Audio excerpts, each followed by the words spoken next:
Green Day's classic record, American Idiot, is 20 years old. If that doesn't make you feel old, I don't know what will. And to celebrate, Green Day has released an extensive 20th anniversary deluxe edition featuring live tracks, demos, B-sides, and other assorted Green Day goodness from the American Idiot era. Let's break it all down on this edition of Rock Album Review.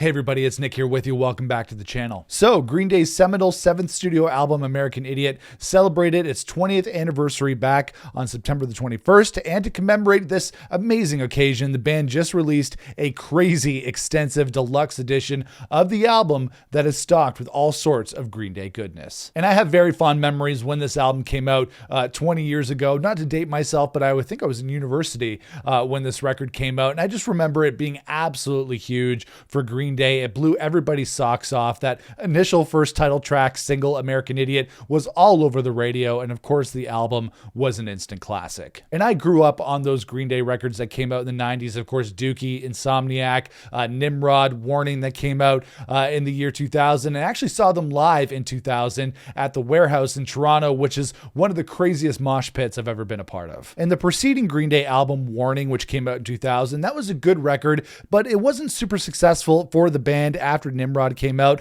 and it felt like Green Day were treading water, and American Idiot was the resurgence that they needed for the second wind of their career. And Green Day and Billy Joe Armstrong's lyrics in particular took a very big turn on American Idiot. You know, on the albums previous to this, they pretty much wrote lyrics about being bored and stoned, and then they went all political. Well, not completely political, but went a little bit political on American Idiot, of course, writing about the George W. Bush presidency and the Iraq War, something that really is the hallmark of the Green Day sound now, and especially on their new album, Saviors. And this album was all over rock radio in 2004. You couldn't escape the singles on this record, like American Idiot, obviously, Holiday, Boulevard of Broken Dreams, Wake Me Up When September Ends.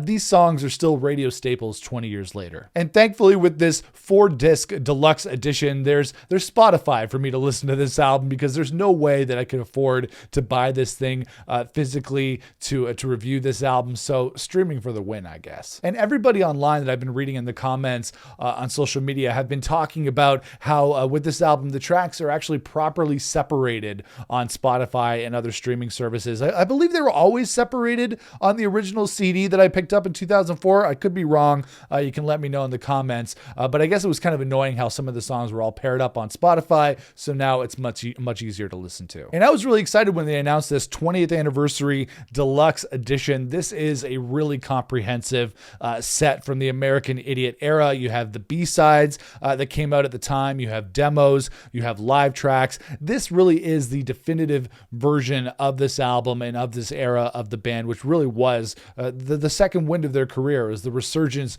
of Green Day. And really, who doesn't love a good 4-disc deluxe edition? And I know some fans are disappointed that we did not get Cigarettes and Valentines, which is the long-famed scrapped album that Green Day recorded before American Idiot. But I'm wondering, like, is that even real? Is that just part of rock and roll lore? Is one of those rumors that they recorded another album? Because I know that they recorded some of the extra tracks that are featured here from those sessions. At least I think they are. But you guys can let me know in the comments whether they've released really anything from those Cigarettes and Valentine sessions. And of course, I'm a huge fan of the original American Idiot album. It's pretty much a 5 out of 5 for me. So I'm not really here to review the original album as much as I'm here to talk about some of these deluxe tracks, the live tracks, the demos, and everything else here, all the Green Day goodness that they put on this deluxe edition. So whether you're a hardcore Green Day fan or somebody who just loves this album and wants to check out some of these extra tracks, which ones are really worth listening to? Here's my opinion. To me, the live tracks are cool. They're not an essential part of the listening experience because they're essentially just live versions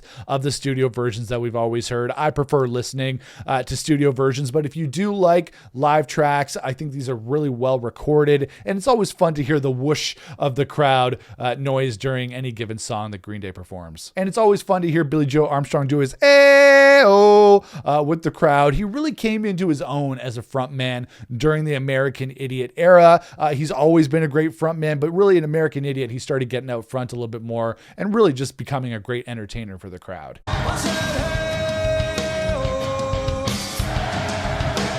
So on this deluxe edition, you get a couple of different live shows. You have the Makuhari Mess in Tokyo, Japan. You have the VH1 Storytellers, and then you have the live at Irving Plaza, New York. And these are really three key shows from the American Idiot era. The band was really on fire with their live shows during this era. All three of these shows were great if you like live tracks. One of the cool songs that I would say is on the live at Irving Plaza set is their cover of the Queen classic, We Are the Champions, which was unexpected. I don't really think Billie Joe can quite sing like Freddie Mercury, but you know what? It was a nice try, and it's a really cool track on this live edition. However, what I personally was more excited about as a Green Day fan was disc 2 on this deluxe edition, which featured the B-sides that were already released back during the American Idiot era, but they're all put together here in one little package. You have Favorite Son, you have Governator, Shoplifter, Too Much Too Soon. I was always familiar with the track names, but not really the tracks themselves. Shoplifter was a really, really cool track. Musically sounded like a Warning B-side, not really in vein with the rest of the American Idiot sessions,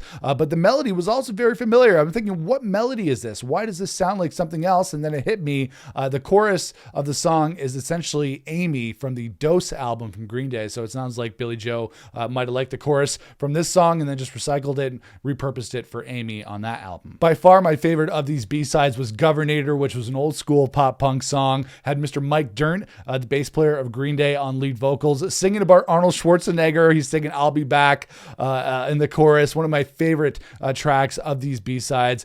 Maybe it would have been a little bit too jokey for the American Idiot album itself, but then, you know, you have American Idiot, that album being about George W. Bush and the Iraq War, and then with this song singing about another Republican who was in office at that time, the governor of California, Mr. Arnold Schwarzenegger. You know what? You think about it, no one is safe from Green Day, not even the goddamn Terminator. Another one of the B-sides that I thought was really cool was Too Much Too Soon. It sounds like a B-side, definitely not strong enough to be on the American Idiot album proper, but then I saw that they put it in the track list in the show of the American Idiot Broadway musical. So although it might not be good enough for the American Idiot album, I do think it's pretty cool that they put it in the musical. And aside from those live tracks and those B-sides, the big thing that you're going to hear on this deluxe edition are the demos of some of the songs that we know and some of the songs that we don't. For some of the songs that we know, like American Idiot, it really is just essentially the studio version with a much lesser quality of a scratch vocal from Billie Joe Armstrong on those demos. But it just goes to show you that when they put together these demos for this album, that they're pretty far along and pretty much already fully formed,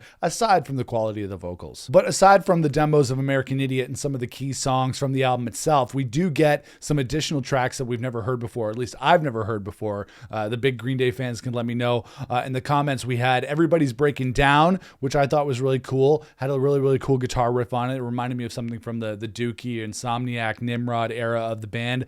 Just Another Year had a kind of a poppy vibe to it that I really enjoyed. And I was thinking that if these are indeed from the Cigarettes and Valentines sessions, it would have been a very, very different album from American Idiot. The thing about these songs is that they very much continue in the vein of the previous Green Day records like Nimrod and Warning. And I think with Green Day at that point in their career, with Warning not being that big of an album, they really had to reconsider what they were doing as a band, and they had to do something new and move forward. And I think if they had continued with these songs like Just Another Year or Everybody's Breaking Down, it would have just been more of the same when they really had to do something different for the new album. Really did do something different with American Idiot. But there are some parts of these demos that they did use in the final versions of American Idiot. Low Life in particular features the melody of the Dearly Beloved section of Jesus of Suburbia, which is of course a 9-minute epic Green Day song. Then it goes into a completely different kind of song. Obviously Billie Joe Armstrong liked that part of the song enough to put it into